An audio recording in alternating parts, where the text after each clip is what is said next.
Hello! In this video, I'm gonna show you the second step of document understanding, the digitization. It's in the digitization where we are able to get the readable by machine text from an input document. This way, the robot can understand its content and act based on it. This is the first step applied to files that need to be processed by document understanding effectively, since in the taxonomy we just define things in a superficial way, so to speak. In some situations where the information is in images or non-searchable PDFs, we'll use OCR tools. So let's go to the workflow.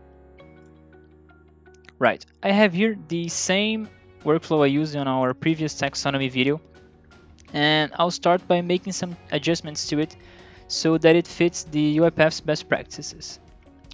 The first one is to divide our workflow in pieces of workflows. And to do that, I will create here a new folder in our project and I'll call it steps. So this folder will store every single one of these workflows. Right, now I can delete this transition here before taxonomy because I'm going to add one of these workflows right here. I'll put a sequence here and I'll call it init all settings. Init all settings.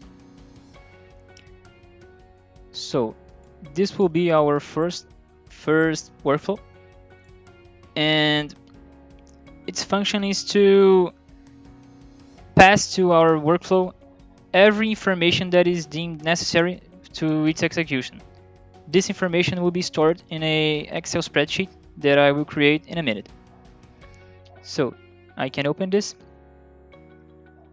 and add a new sequence.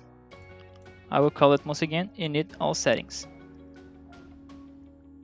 And I'll put this in the steps folder, right? So I create it. And now the first activity I'm gonna put here is a simple log message just for logging purposes. And I will write initializing all settings. Right. The next one is a read range, so we can read our Excel spreadsheet that I will create right now.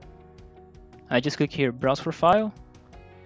I will put it in a document processing folder. So I just click here. It will be in the same folder as the taxonomy JSON file. So now I'll call it config. Perfect, and then open it. Right, let me just correct the parameters here. And I will output it as a data table called config dt. Perfect. I will show you now the config.xlxx file and the configurations that need to be done. I will create here two columns. One will be called name and the other value. Right? So the first one will hold the name of the parameter that I'll put here, of the setting, if I say, and the value will store its value. It's kind of similar to the key value of the dictionary in Studio. So for this first part of our workflow, I will put here 4 settings. The directory path, which is the path of the folder of the directory where our documents will be stored, the documents to be processed. The second one is the end process message. That is the message our workflow will present when it's done, its execution. I will talk about this later. And the last two ones are about the OCR activity that we'll put in our workflow. It's the API key of the activity and also its endpoint. And also I will talk about them later. And here the value column should be filled with accordingly to your use cases. So for now, I will just leave this empty, and after I finish building my workflow, I will fill this with no problem at all. So I can save it and then close it. Right. Now I will create a dictionary. I will kind of pass our spreadsheet, this config.dt, to this dictionary so we can better handle it. And so let me just create an argument here. I will call it outConfig. It will be our dictionary. I have to change its type here. Perfect. And here I can initialize it. New dictionary of string object. Perfect. So now I have to loop through this Excel spreadsheet, this data table, sorry, to put the name value pair in our dictionary. But first I need to make a validation to see if the name, for example, is empty, right? So I will put a for each row activity for each row in our config.dt data table. And I'll put this if activity right here with the following condition: not string dot is null or white space, so we can check if it is empty. And as a parameter, I will put the row name dot toString dot trim. Right? So if it's empty, we will not put it in the config dictionary. If it's not, then we can put it there. So just put an assign here, and this side it's outConfig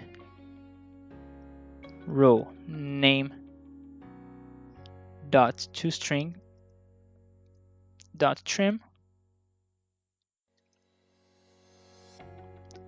and in this side we can put just the row value.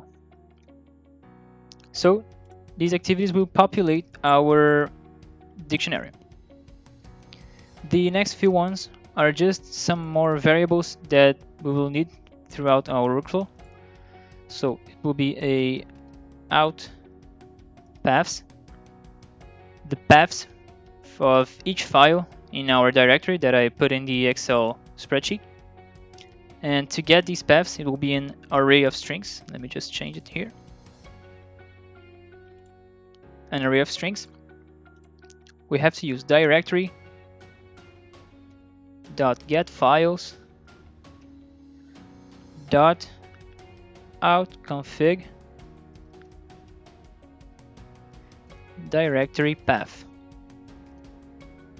dot toString.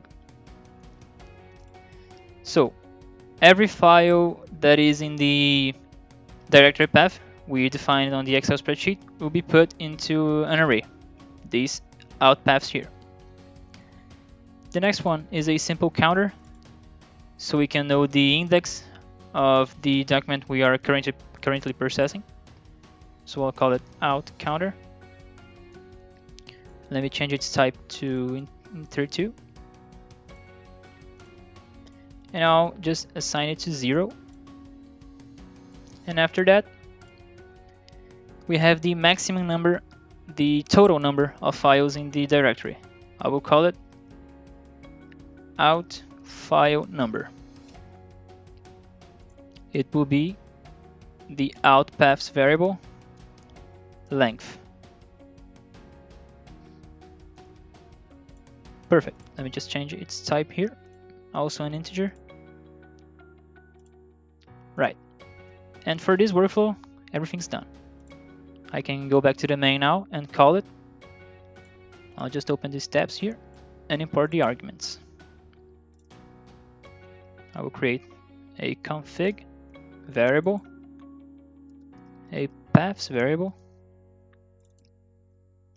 now a counter variable, and after that, the file number variable. Perfect. This first workflow is done. Now we have to do the same to the taxonomy. Even if it is a simple activity, we have to put it into another workflow so that things keep following the best practices. So I will just delete it and create here a new sequence. I'll call it just taxonomy. Once again, put it into the steps workflow, folder. And then, once again, put the load taxonomy activity. I'll just call it out taxonomy. Hit save. And then we can put it here in the main too. The taxonomy variable is already created from the last time, so I'll just use it again. Perfect. Now we'll have a simple validation to see if there is any more documents to be processed. For that, I'm going to use a flow decision. Here, I'll call it has file. And in the false branch, the condition, right, will be counter less than file number. Which means if the index of the document is less than the maximum file number, the total file number, so it means we still have documents to be processed. And if we don't have any more in the false branch, I'll just end the process.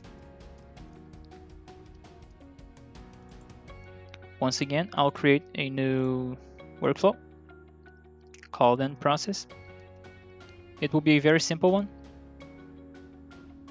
Oh, forgot to put it in the correct folder here. We just drag it, right? And then it will be a simple message box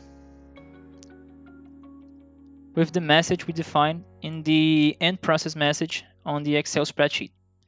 So it will be just an in-config end process message .toString. Perfect. Let me just define the in-config. Put its type here. Nice. Everything is okay. Now we can go back to the main and once again put it into the, drag it here into the main. We will pass the config. Okay. And this is the false branch. In the true branch, we can finally have our digitization. I will put the sequence here and we'll call it digitization.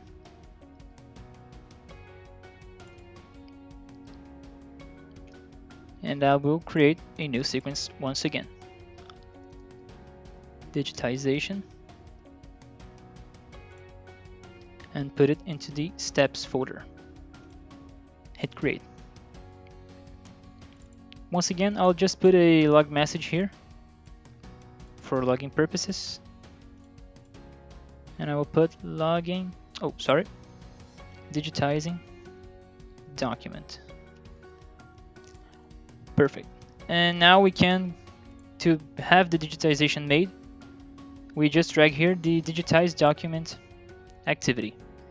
It is a kind of simple activity, just like the taxonomy, just a little bit more complex, but nothing that hard. We have here the input, that is the path of the document that I will pass as in file as an argument. And we have two outputs. The document text, that is simply the text recognized by the OCR in a string type. And also the document object model, the DOM. It will have many things inside this, many informations about the document. So it will have the words that compose the document along with their coordinates, right? Also the language detected by the OCR, and so on. I will simply put them as out arguments too. Out text and out DOM. Once again, these two variables, these two outputs, will be used throughout all the workflow. Right. There are these two options here that we can fill to. The degree of parallelism is the number of pages that will suffer the OCR in parallel. The total number of pages that can suffer the OCR at the same time is the number of logical processors in our computer minus 1. What does that mean? You can never have all logical processors having the OCR of the pages at the same time. At least one must be free. So if we leave it here minus 1 as its value, we can assure this that the maximum number will be used, like all logical processors minus 1. And here we have the force supply OCR. If we leave it true, if we put true here, all documents that pass here will suffer the OCR. But in the case of searchable PDFs, it's not necessary because they don't need OCR. So it's an intelligent activity, right? So I will leave it false, and if the document needs the OCR, it will automatically be made. And the last thing to be done is to choose an OCR engine to be put here. By default, in the intelligent OCR package, we have these options. The most used one, the most common in my opinion, are the Tesseract OCR that have some options here. The allowed characters to be extracted by the OCR, denied characters. Also we can put the language of the document here. The profile are predefined by each engine, but we have 4 options. None, we will not use a profile at all. The screen, that is suitable for remote desktop applications. Scan, that is suitable for scanned files. And legacy, that is the engine's default settings, right? And it's the default option. If we leave this blank, we will use the legacy profile. And also the scale. The scale will enlarge the document image so that we will get better OCR results. It's very useful for images that aren't so big, and the bigger the number, the bigger it's going to be the enlargement. By default, the value is 2, so we'll just leave 2. Now, we can try the Microsoft OCR 2. It has even less parameters to be defined, just the language, the profile, and scale once again. And also, my choice for this workflow will be the UiPath document OCR. It has just the API key and also the endpoint that we defined in the Excel spreadsheet. This is for each user in UiPath. Everyone gets there. So I will put my API key that will be in the config. I will define here in config. Oh, sorry. In config.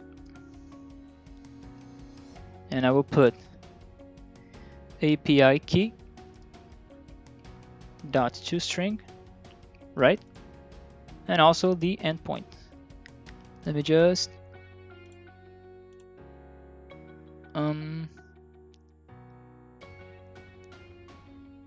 I'll handle with this later.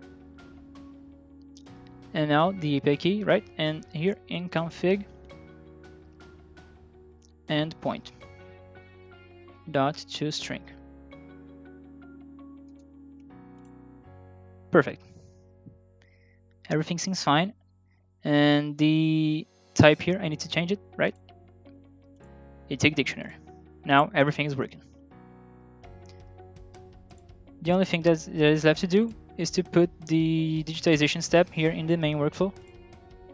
So we'll just grab it here, digitization,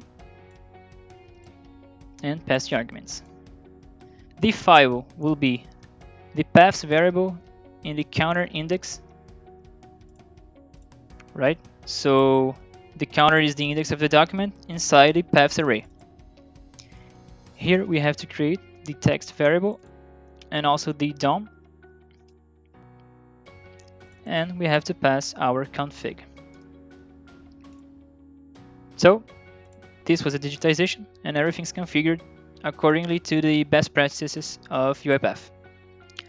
Thanks for watching, and see you next time.